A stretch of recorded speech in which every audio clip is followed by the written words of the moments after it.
el 8 de noviembre de 1793. Una mujer llamada Madame Roland fue ejecutada en la Plaza de la Concordia en París por haberse opuesto, por haber criticado los excesos de la Revolución Francesa. Una revolución que, por cierto, tanto ella como su esposo habían apoyado, pero que luego se había volcado contra ella. Enfrente del lugar de la ejecución, en la Plaza de la Concordia, había una estatua que representaba la libertad. Y cuenta la historia que Madame Roland, antes de ser ejecutada y mirando de frente a esta estatua, pronunció estas famosas palabras: «Oh libertad, cuántos crímenes se cometen en tu nombre». Poderosa frase. Oh libertad, cuántos crímenes se cometen en tu nombre. Lamentablemente son muchas las barbaridades que se llevan a cabo por causa de una libertad mal comprendida y por causa de una libertad mal aplicada, como la mujer que piensa tener libertad de hacerse un aborto sin importar el ser humano que se está desarrollando en su vientre. Ahora, mis hermanos, no olvidemos, porque es muy fácil, ¿verdad?, criticar a la gente de afuera. No olvidemos ni por un momento que los cristianos también podemos hacer mucho daño en nombre de la libertad. Y eso es precisamente lo que Pablo trata en el capítulo 14 de su carta a los Romanos, que empezamos a estudiar la semana pasada. Recuerden que algunos miembros de la iglesia en Roma provenían de un trasfondo judío. Y por lo tanto, a ellos se les hacía muy difícil desconectarse, se les hacía difícil despegarse de todas las leyes del Antiguo Testamento, de la ley de Moisés, concernientes a la dieta, a lo que ellos podían comer, a lo que no podían comer y cómo podían comerlo, y a la celebración de ciertas fiestas religiosas. Y Pablo en este capítulo califica a estos hermanos, a estos creyentes, como débiles en la fe. No porque tuvieran una fe débil, sino por la debilidad de sus conciencias mal informadas. Vean el versículo 2. Uno tiene fe, es decir, uno cree que es legítimo, esa es la idea de la palabra fe ahí, uno cree que es legítimo comer de todo. Pero el que es débil solo come legumbres. ¿Por qué? Porque él cree que no es legítimo comer de todo. De manera que él es débil en la fe. Esa división entre los hermanos débiles, los de una conciencia mal informada, y los hermanos fuertes que tenían una conciencia bien informada, estaba generando un conflicto que amenazaba la unidad y el bienestar de la iglesia en Roma. Y como decía Marcos hace un momento, eso no se circunscribe únicamente al primer siglo de la era cristiana. Eso es algo que ha estado ocurriendo a través de toda la historia de la iglesia, y de la cual la iglesia bíblica del Señor Jesucristo no está exenta de ese peligro. Por un lado, los débiles estaban criticando, estaban condenando a los que no tenían los mismos escrúpulos que ellos tenían con respecto a esas cosas que eran moralmente neutras. Y por el otro lado, los hermanos fuertes estaban despreciando, estaban menospreciando a los débiles y siendo muy insensibles con las dificultades de conciencia con las que ellos estaban lidiando. De manera que ambos grupos, los fuertes y los débiles, estaban faltando a la ley del amor. No se estaban vistiendo de Cristo. Recuerden que esa es la última exhortación del capítulo 13 de la carta a los Romanos. Vestíos del Señor Jesucristo. Y si algo caracterizaba al Señor Jesucristo era su amor. Es su amor. ¿Cómo resuelve Pablo este problema? Defendiendo la libertad de ambos grupos, a vivir a la luz de sus conciencias. Ambos grupos tenían libertad a vivir conforme a sus conciencias. Vean el versículo 3. El que come no menosprecia al que no come. Y el que no come no juzgue al que come, porque Dios lo ha aceptado. Dios lo ha aceptado. Es interesante notar todas las veces que Pablo se refiere a Dios en los primeros 12 versículos del capítulo 14. Es impresionante.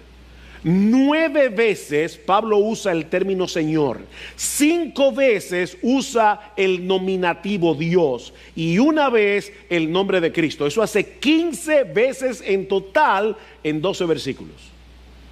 ¿Saben lo que eso significa? ¿Qué aplicación práctica nosotros podemos extraer de eso? Que el énfasis de Pablo es que solo Dios es el Señor de nuestras conciencias. Y es delante de Él que debemos vivir. Es buscando la aprobación de Dios que debemos vivir, no la aprobación de los hombres. Mi hermano amado, procura agradar a Dios en todo lo que tú haces. Procura agradar a Dios.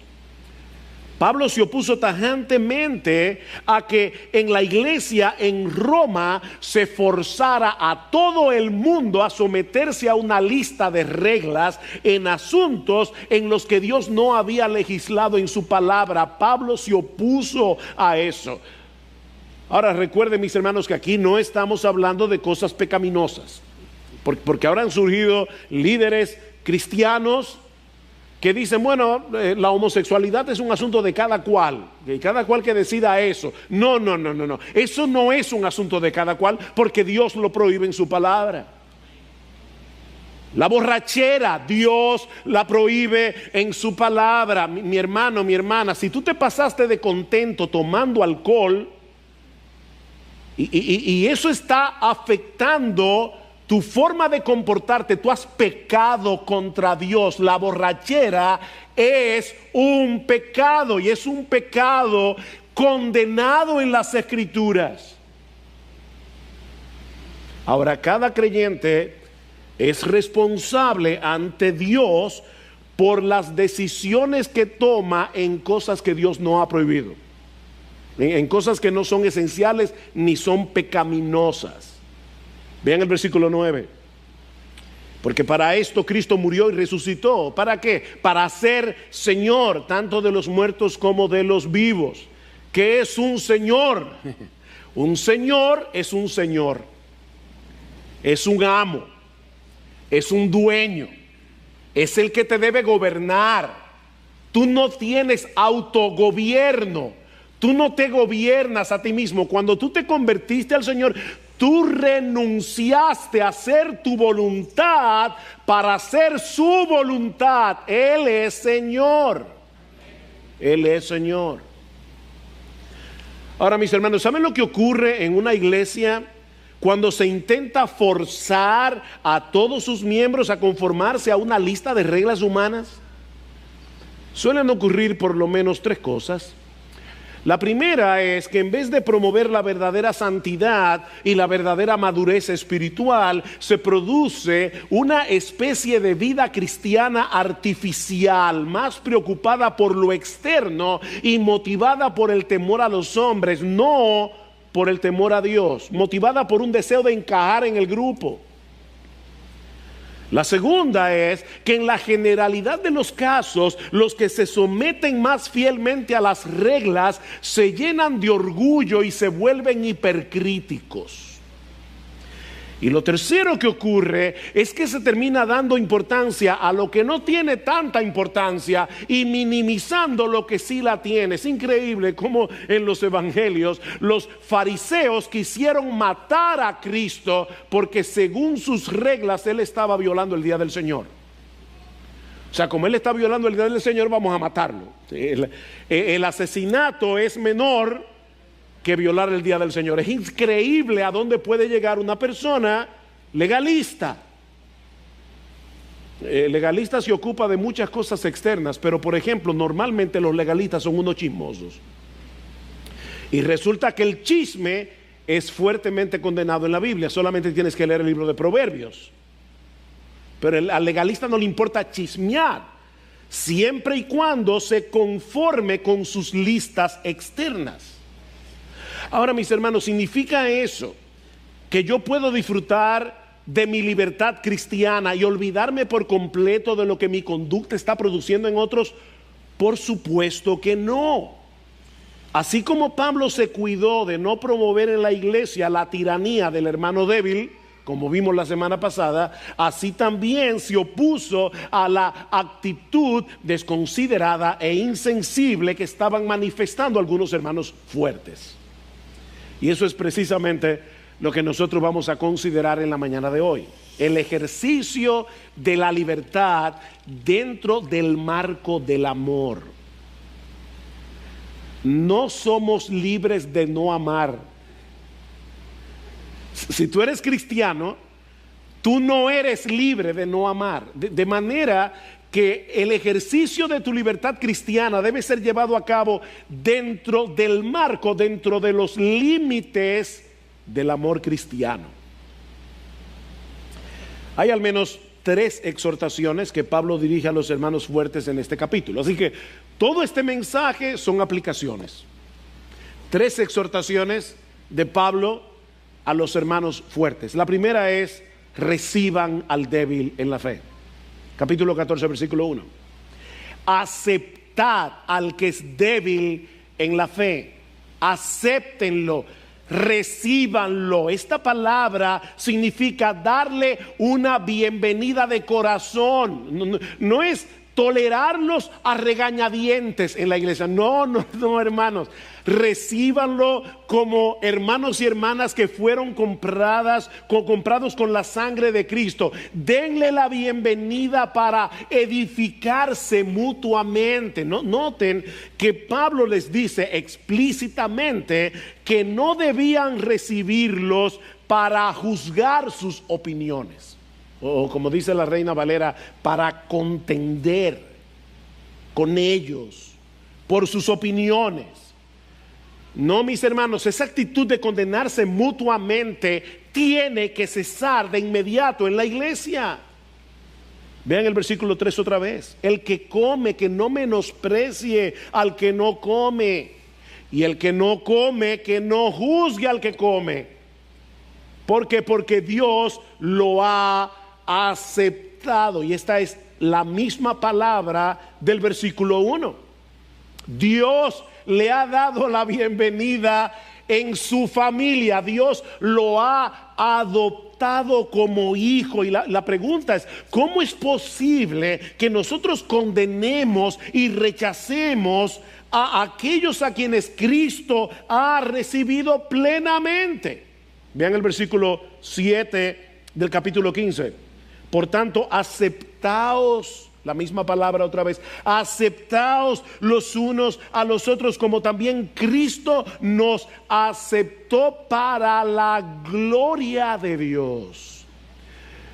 Mis hermanos, Dios es más glorificado, Dios es más ampliamente glorificado en una iglesia donde los hermanos se aman entre sí a pesar de la diversidad de opiniones que tienen en cuanto a la práctica de la libertad cristiana, que en otra iglesia donde un grupo quiere obligar al resto a someterse a sus reglas. Dios es más glorificado en una iglesia donde hay diversidad de opiniones con respecto a estas cosas. Por supuesto que los hermanos débiles debían seguir avanzando hacia una conciencia mejor informada, y los fuertes deberían desear eso. Pero ¿saben qué, mis hermanos? Eso no sucede en un clima de intolerancia. Eso no sucede que los hermanos débiles avancen en sus conciencias para tener conciencias mejor informadas en un clima de intolerancia y discusiones inútiles. Tenemos que tener paciencia y esperar que todos sigan avanzando hacia la madurez en Cristo. Eso es lo que Pablo dice en Efesios capítulo 4, versículo 13 al 15. Dios ha dado pastores y maestros para que, a fin de perfeccionar a los santos, a todos los santos, para que hagan la obra del ministerio, hasta que todos lleguemos a la unidad de la fe y del conocimiento del Hijo de Dios, a la medida del varón perfecto que es Cristo. ¿Cómo hacemos eso? Dice Pablo en el versículo 15, hablando la verdad en amor. Hablando la verdad en amor unos con otros. En la iglesia se da un fenómeno que no deja de ser tristemente interesante, y es que muchos creyentes que han avanzado un poco en el entendimiento de ciertas cosas, luego olvidan el largo camino que tuvieron que recorrer para llegar a ese entendimiento. Es lo que pasa muchas veces con creyentes que se convirtieron en iglesias arminianas, es decir, que no creen en la soberanía de Dios, en la salvación de los pecadores, aunque ellos dicen que sí, pero no lo creen en la práctica. Entonces estos creyentes que vienen de iglesias que no creen en la soberanía de Dios absoluta, en la salvación de los pecadores, de repente comienzan a entender que Dios es soberano. De repente entienden las doctrinas de la gracia, la doctrina de la depravación total, la doctrina de la elección incondicional, de la perseverancia final de los santos y todo eso, y entonces comienzan a tratar a los arminianos con dureza. Y uno tiene que preguntarle, ¿y tú de dónde vienes? Eso es orgullo doctrinal. Eso es orgullo teológico. Y el orgullo, mis amados hermanos, no importa el apellido que tenga, es pecaminoso. Tienes que tener paciencia. Defiende con gracia las doctrinas de la gracia. Y lo mismo ocurre con aquellos creyentes que vienen de un trasfondo legalista y luego entienden la libertad cristiana, entienden la doctrina de la libertad cristiana, y entonces comienzan a cortarle la cabeza a todos los legalistas.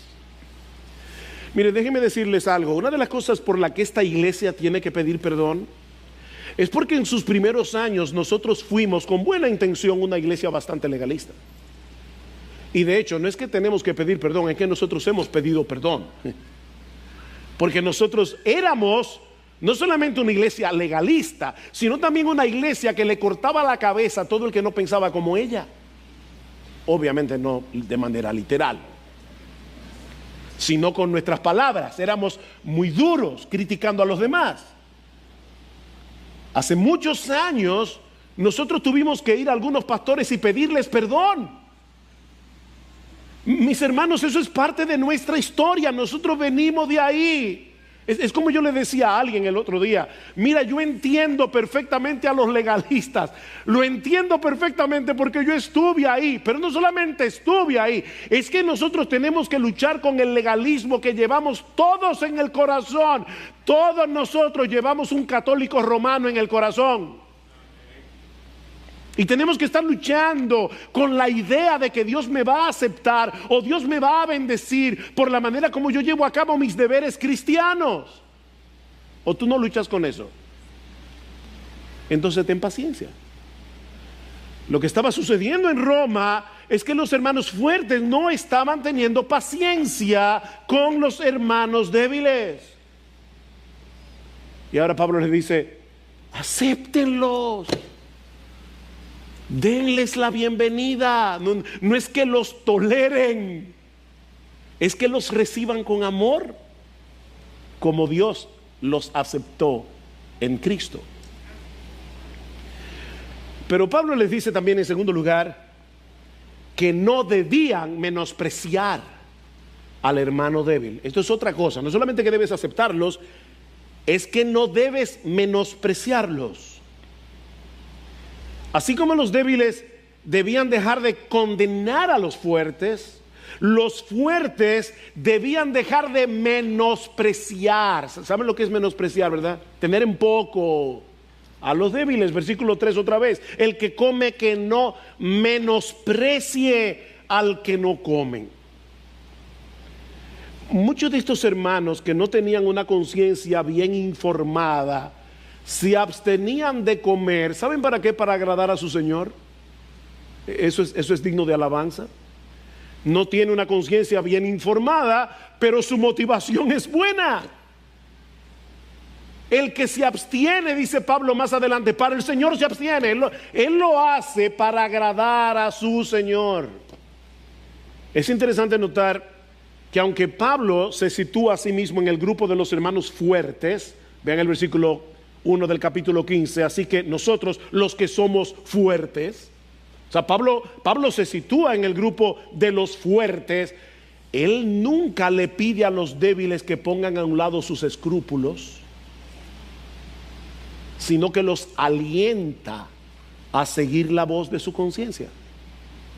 Versículo 14, yo sé y estoy convencido en el Señor Jesús de que nada es inmundo en sí mismo, y obviamente no está hablando de cosas pecaminosas, vuelvo y lo repito, está hablando de cosas que Dios no ha prohibido. Nadie puede decir, el sexo fuera del matrimonio no es inmundo. Sí es inmundo. No es de eso que Pablo está hablando. Pablo está hablando aquí de cosas que son moralmente, que no están prohibidas por las Escrituras.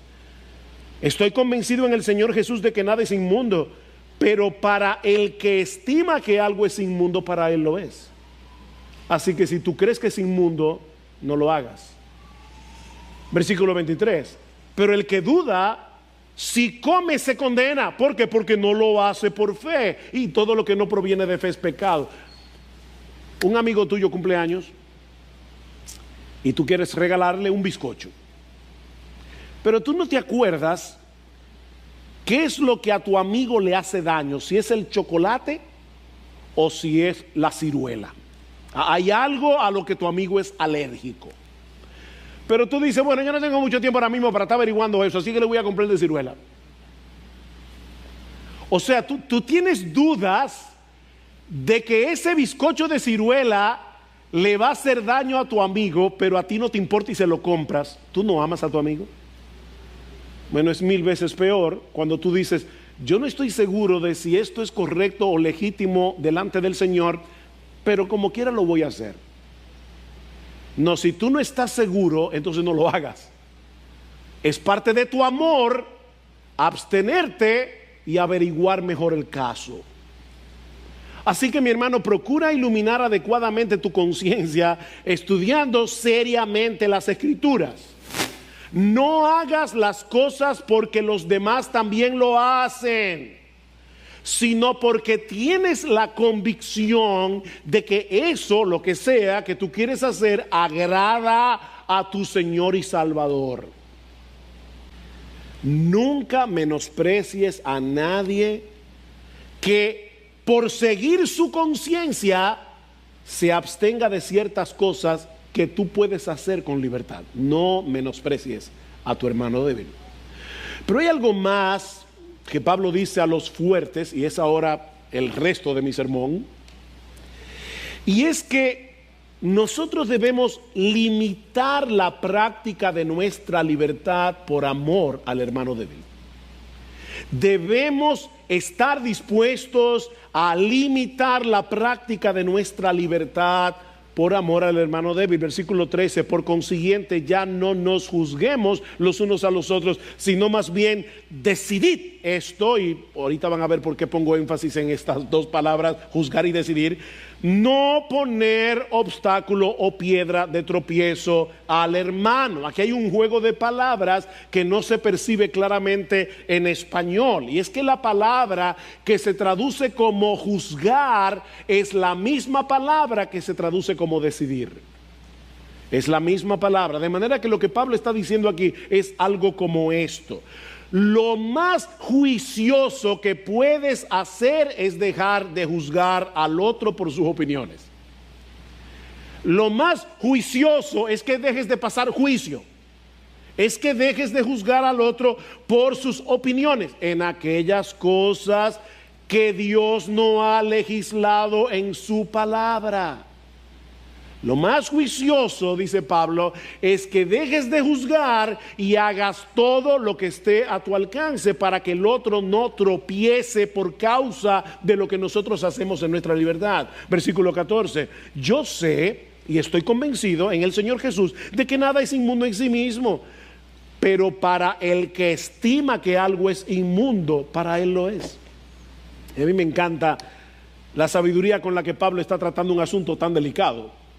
Por un lado, él le da la razón al fuerte, ¿se dieron cuenta? En una forma muy sutil, él está diciendo, es que el fuerte tiene razón, en que comer carne en sí mismo no es inmundo. Que la única forma de agradar a Dios no es comiendo legumbres. De hecho, en 1 Corintios Pablo dice, mira mi hermano, de todo lo que se vende en la carnicería, compra y come sin preguntar nada por motivo de conciencia. Así que de una forma muy inteligente, Pablo está diciendo los fuertes tienen razón en cuanto al tema de la libertad cristiana. Pero al mismo tiempo Pablo quiere hacer consciente a los débiles de que no todos en la iglesia tienen el mismo grado de madurez. Y por lo tanto, nosotros tenemos que ser cuidadosos en la práctica de nuestra libertad. Ahora, pregunta que probablemente está en la mente de alguno de ustedes. ¿Significa eso que los hermanos fuertes tienen que abstenerse de todo lo que puede ser un problema para el hermano débil? Miren, hermanos, esta pregunta es crucial para este tema.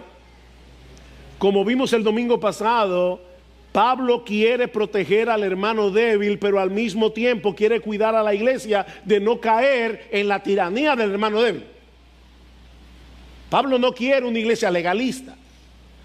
Si dejamos de hacer todo aquello que algún hermano en Cristo pueda considerar como objetable o dudoso, terminaremos dejando que sean los hermanos débiles los que tracen la pauta en la iglesia de lo que se puede y no se puede hacer. Eso es la tiranía del hermano débil.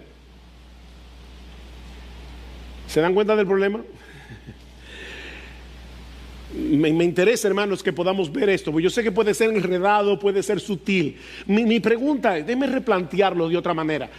¿Cómo podemos preservar la libertad cristiana en la iglesia si nos abstenemos de todas las cosas que los cristianos débiles objetan y censuran?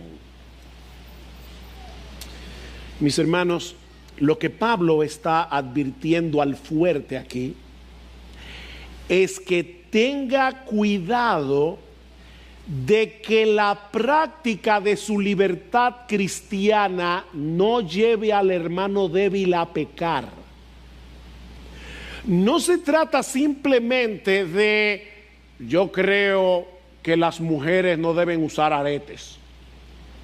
Bueno, mira, hermana, de ahora en adelante en esta iglesia las mujeres no pueden usar aretes porque hay algunas hermanas débiles que piensan que eso es pecaminoso. No, porque eso es una tiranía. Esa es la tiranía del hermano débil. Ese no es el punto que Pablo está tratando aquí. Vean otra vez el versículo 13, porque hay dos palabras, dos frases aquí muy importantes para resolver este dilema. Por consiguiente, ya no nos juzguemos los unos a los otros, sino más bien decidid, y aquí están las dos frases clave, no poner obstáculo, Reina Valera dice tropiezo, o piedra de tropiezo, Reina Valera dice ocasión de caer, al hermano débil. ¿Cuál es el punto aquí? La palabra que se traduce como obstáculo en la Biblia de las Américas o tropiezo en la Reina Valera aparece solo 6 veces en el Nuevo Testamento. 3 de esas veces aplicadas al Señor Jesucristo. Cristo fue una piedra de tropiezo para los judíos, ¿no es así? Porque Él no era el tipo de Mesías que ellos estaban esperando. Así que Cristo fue una piedra de tropiezo. Lo que quiere decir, mis hermanos, que no siempre la culpa del tropiezo recae en aquel que es piedra de tropiezo. Porque Cristo fue piedra de tropiezo y Él no cometió ningún pecado. ¿Se entendió eso? No siempre el tropiezo es culpa del que pone la piedra de tropiezo. Cristo fue piedra de tropiezo. Y muchas veces, aún hasta los incrédulos tropiezan con nuestra práctica de la vida cristiana. Ellos, por ejemplo, no pueden entender, ¿y por qué tú tienes que ir a la iglesia todos los domingos?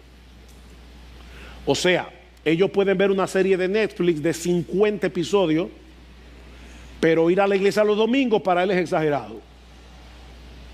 Ven, nosotros somos piedra de tropiezo para los incrédulos por hacer algo bueno, por hacer algo que es correcto. Así que no siempre el tropiezo recae en aquel que es piedra de tropiezo, porque Cristo fue piedra de tropiezo para el judío, dice Pablo. Pero otras veces la culpa sí recae enteramente en aquel que es motivo de tropiezo, como vemos en este mismo capítulo de Romanos. Vean el versículo 20: no destruyas la obra de Dios por causa de la comida. O sea, nosotros podemos arruinar, y veremos en un momento qué significa eso, pero el punto es que aquí el que es piedra de tropiezo es culpable. Es culpable.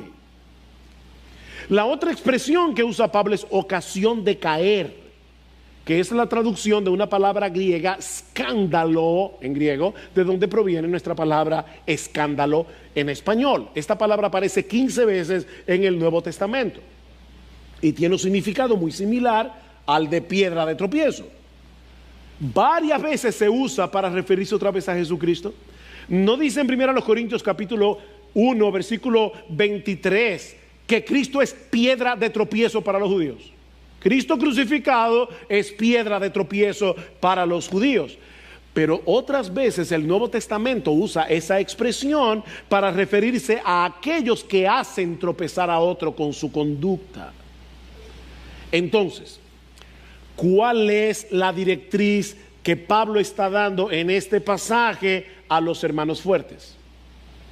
Quizás el mejor comentario lo encontramos en 1 Corintios capítulo 8. La Biblia se interpreta con la Biblia. Escuchen lo que dice Pablo en 1 Corintios 8, 9 al 10, en el contexto de comer carne sacrificada a los ídolos o no.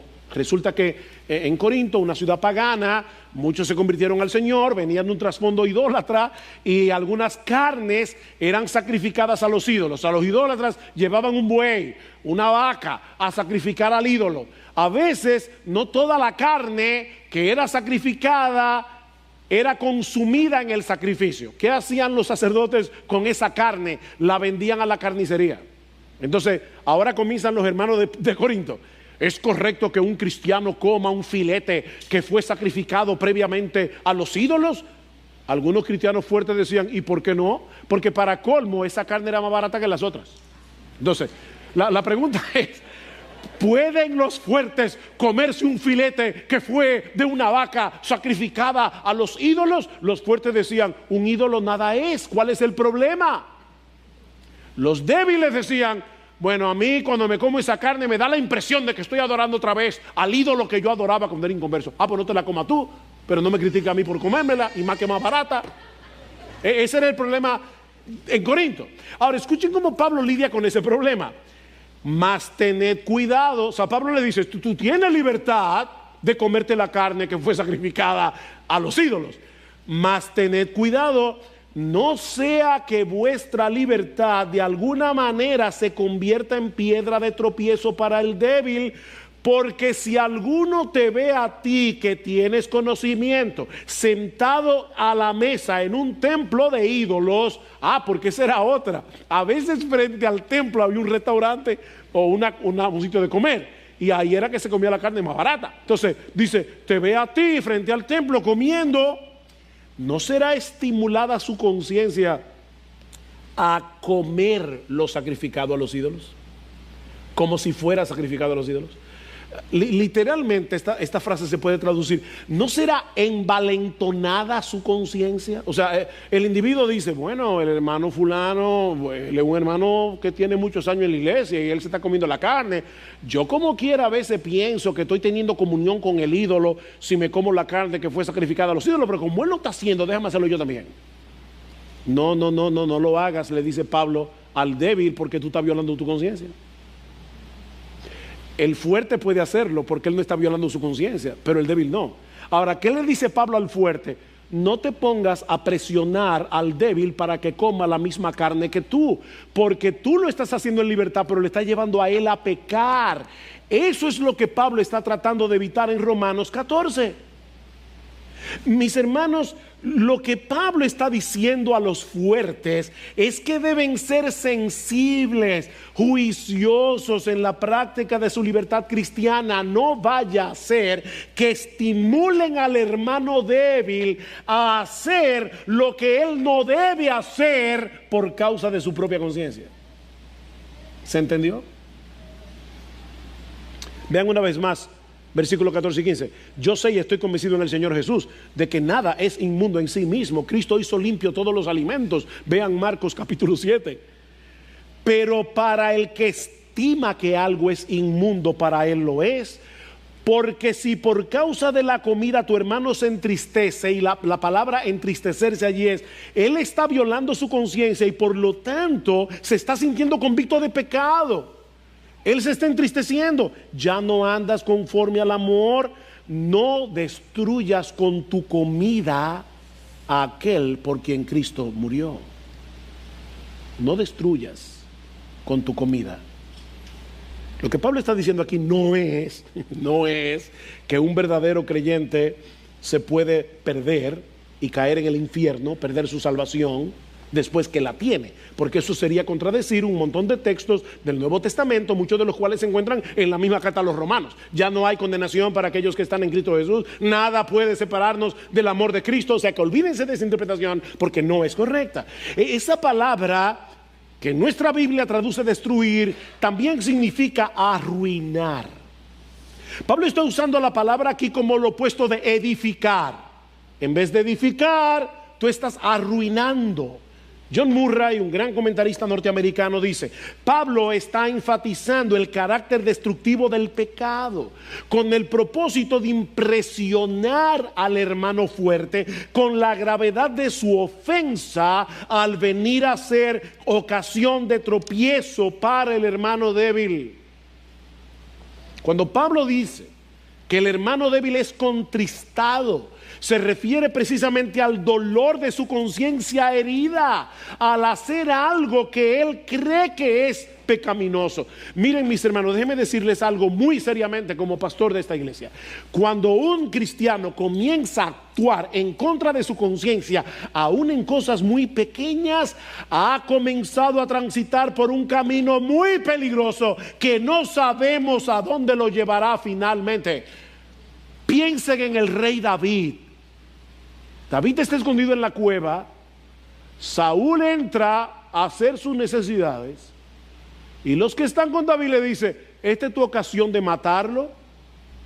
David no lo hace, pero le corta la punta del manto de Saúl y se sintió mal. David se sintió mal por haberle cortado la punta del manto. Y uno se pregunta cómo un individuo que en ese momento, escondido en la cueva, tenía una conciencia tan sensible, llegó a tomar la mujer de otro, a acostarse con ella y provocar indirectamente su asesinato. ¿Cómo David llegó ahí? Violando su conciencia. David ve a esta mujer bañándose. Lo primero que debió hacer era quitar la vista de inmediato, pero no lo hizo.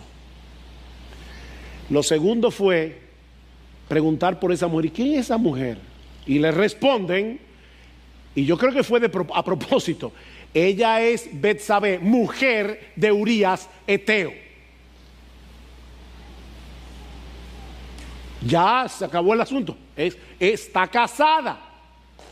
Pero David la manda a llamar. No, es solamente para hablar con ella. Termina acostándose, embarazándola, y después quiere resolver el problema ocultando su pecado y matando a Urías. Increíble cómo el hombre conforme al corazón de Dios llegó ahí.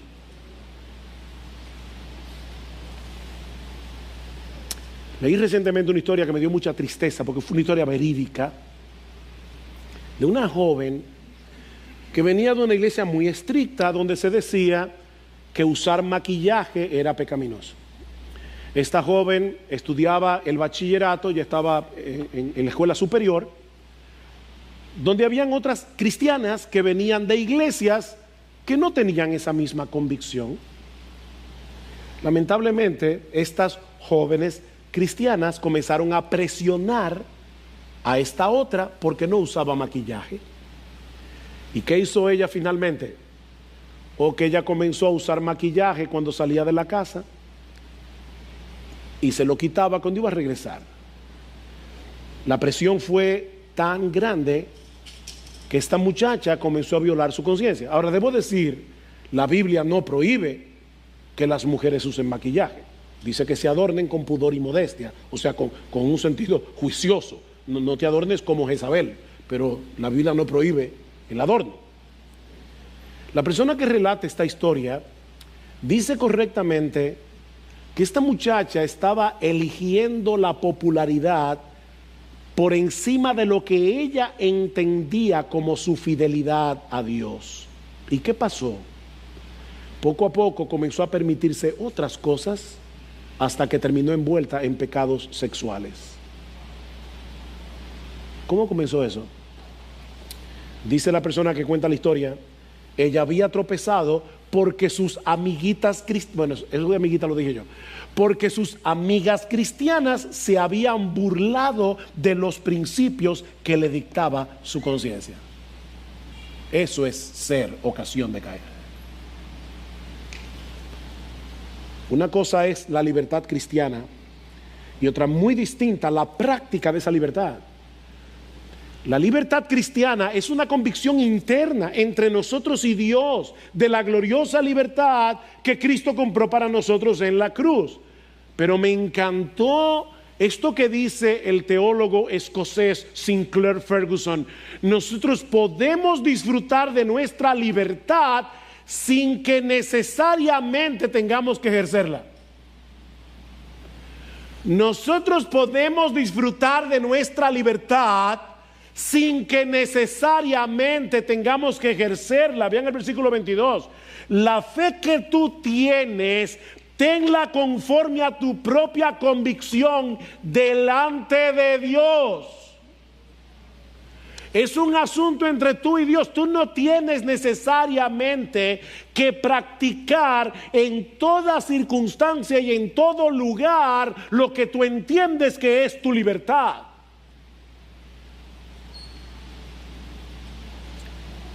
Dice Sinclair Ferguson, mira, si tú tienes que hacerlo, ya déjate de ser libre. Cuando un cristiano dice, esa es mi libertad, yo tengo que hacerlo, ya tú eres un esclavo de tu libertad. Paradójico, ¿verdad?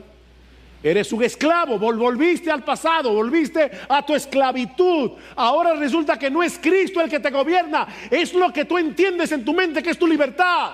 Volviste a ser un esclavo de tus propios deseos.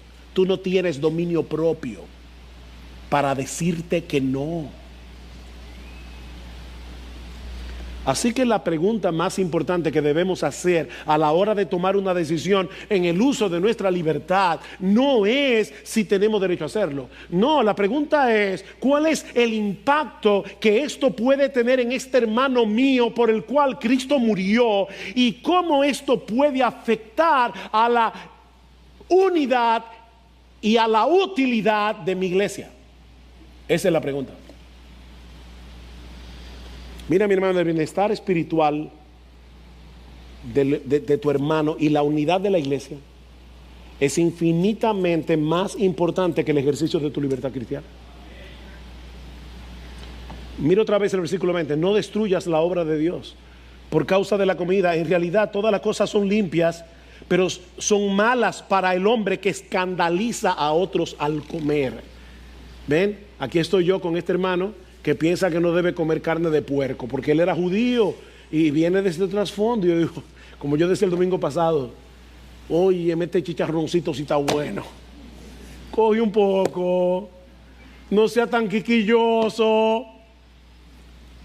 O sea, ¿a ti no te importa? Deja de comerte el chicharrón frente a este hermano porque él cree que eso es pecado. En ese contexto deja de comértelo y no lo presiones. es mejor, oigan lo que dice Pablo, versículo 21, es mejor no comer carne, ni beber vino, ni hacer nada en que tu hermano tropiece. Estás ahí con este hermano, era un alcohólico, lo invitaste a tu casa a cenar y a ti se te ocurre la brillante idea de poner una botella de vino en medio de la mesa y otros ponen otras cosas. Tú no te estás dando cuenta que tú puedes llevar a este hermano a beber inmoderadamente alcohol y terminar borracho.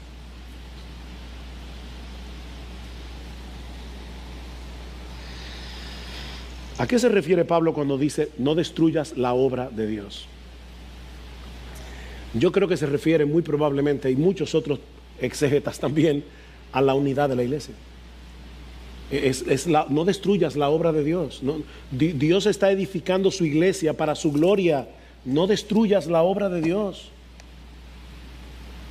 Pero no solo tenemos una cuota de culpa en el pecado del hermano débil, sino que al mismo tiempo provocaremos que la misma libertad que estamos tratando de defender venga a ser motivo de vituperio. Vituperio significa motivo de blasfemia, bien el versículo 16. Por tanto, no permitáis que se hable mal de lo que para vosotros es bueno. Cuando defendemos la práctica de nuestra libertad y no nos importa el impacto negativo que eso está teniendo en el ejercicio, en la vida, de hermanos débiles, ¿saben lo que va a pasar? Muy probablemente que algunos que nos están mirando rechacen esa misma libertad que estamos tratando de defender y comienzan a decir, tú ves, mira, eso es lo que ocurre en las iglesias donde no le ponen reglas claras a sus miembros. Fíjate, tú no te estás dando cuenta que tú estás pisoteando la libertad cristiana. En vez de defenderla, en vez de que se hable bien de tu libertad, estás destrozando la libertad. Cuando defendemos la práctica de nuestra libertad cristiana sin tomar en cuenta el impacto que esa práctica puede tener o en el hermano débil o en el mundo, estamos manifestando una escala de valores distorsionada. Versículo 17, porque el reino de Dios no es comida ni bebida, sino justicia, paz y gozo en el Espíritu Santo. ¿Qué es lo que Pablo está diciendo aquí? Esa es la única vez que Pablo menciona el reino de Dios en la carta a los romanos. Así que es importante. Lo que Pablo está diciendo aquí es algo como esto: no es a través del uso de nuestra libertad que hacemos evidente el gobierno de Dios en nuestras vidas, que nosotros ya no somos gobernados por el diablo, que ya no somos gobernados por el pecado, que hemos sido trasladados del reino de las tinieblas al reino de su amado Hijo. No es a través del uso de nuestra libertad que nosotros manifestamos el gobierno, ese es el reino de Dios, el gobierno de Dios sobre nosotros, sino a través de una vida santa, a través de una convivencia pacífica y el gozo que tenemos en el Evangelio de Jesucristo, no en que yo puedo hacer esto, puedo hacer aquello. Amén. Y una vida santa, una convivencia pacífica y el verdadero gozo cristiano solo lo produce el Espíritu Santo. Tú estás andando en control del Espíritu cuando tú manifiestas una vida santa, convivencia pacífica y gozo en el Evangelio. Eso lo produce el Espíritu de Dios. Y ahora Pablo sigue diciendo, es parte de nuestro servicio a Cristo hacer un uso juicioso y considerado de nuestra libertad cristiana. Versículo 18, porque el que de esta manera sirve a Cristo es aceptable a Dios y aprobado por los hombres. Aprobado por los hombres. Así como el mal uso de nuestra libertad puede hacer que la iglesia cargue con el reproche de otros creyentes y del mundo, así también el uso juicioso de nuestra libertad provocará palabras de alabanza y de aprobación. Es lo que Pablo está diciendo en el versículo 18. ¿Qué debemos hacer entonces? Versículo 19. Así que procuremos lo que contribuye a la paz y a la edificación mutua. Esta palabra que Pablo usa aquí puede ser traducida también como perseguir. Perseguir, busquen afanosamente todo aquello que contribuye a la paz y a la mutua edificación. Fuertes y débiles, persigan la paz y la edificación en la iglesia.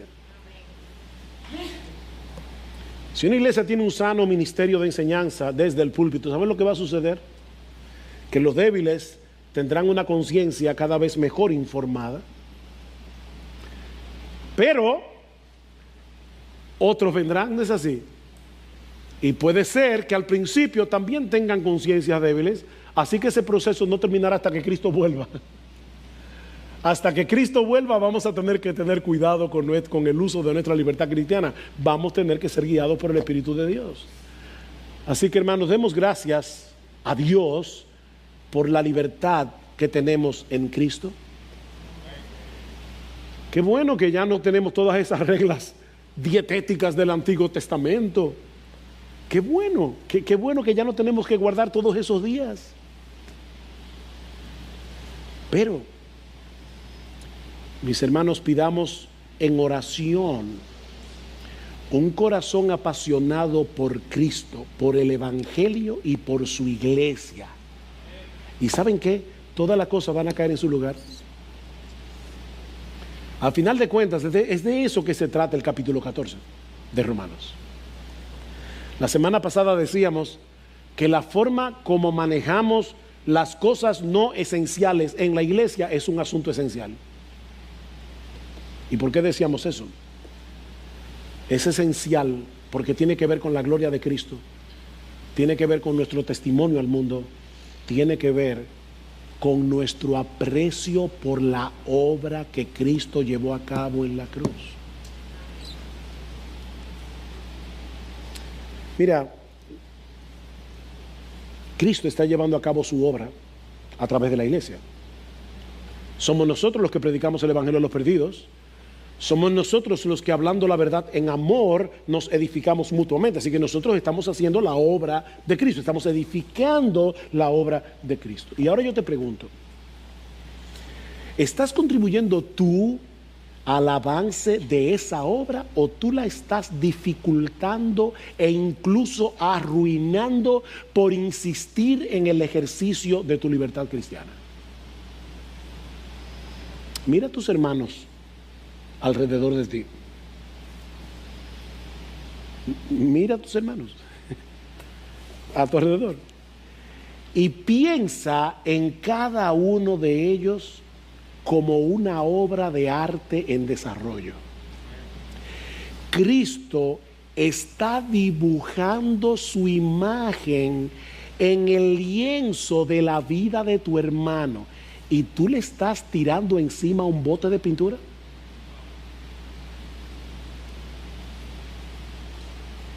Estaba viendo un documental recientemente del robo más grande de obras de arte de toda la historia. Resulta que el 18 de marzo de 1990, unos ladrones disfrazados de policía penetraron en el Museo Isabella Stewart Gardner en la ciudad de Boston y robaron obras de arte en ese tiempo, 1990, con valor de $500 millones. Cuando yo veía el documental, uno podía ver el dolor reflejado en el rostro de los encargados del museo cuando hablaban de la forma como los ladrones cortaron en una forma descuidada algunos de esos cuadros. Algo totalmente comprensible dado el valor artístico y aún monetario de esas obras. Yo puedo entender el horror de la mujer que hablaba y decía, cortaron ese Vermeer, o sea, y tiraron el marco ahí. Otra vez yo te digo, mira a tu hermano a tu alrededor y hermanas, mira la iglesia como un todo.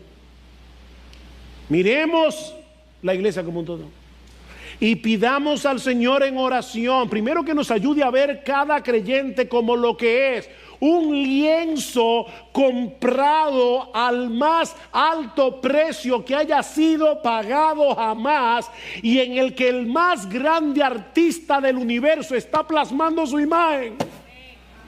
Ese es tu hermano que está sentado al lado tuyo. Pídele al Señor en oración que te ayude a ver a tu hermano con esos ojos. Y en segundo lugar, Pídele al Señor que podamos actuar de tal manera en nuestra relación unos con otros, que procuremos intencionalmente, que persigamos lo que contribuye a la paz y a la mutua edificación. Pienso que la mejor manera de concluir este sermón es citando las palabras de Pablo en el capítulo 10 de su primera carta a los Corintios. Todo es lícito, todo lo que no ha sido prohibido, ¿verdad? Todo es lícito, pero no todo es de provecho. Todo es lícito, pero no todo edifica. Nadie busque su propio bien, sino el del otro.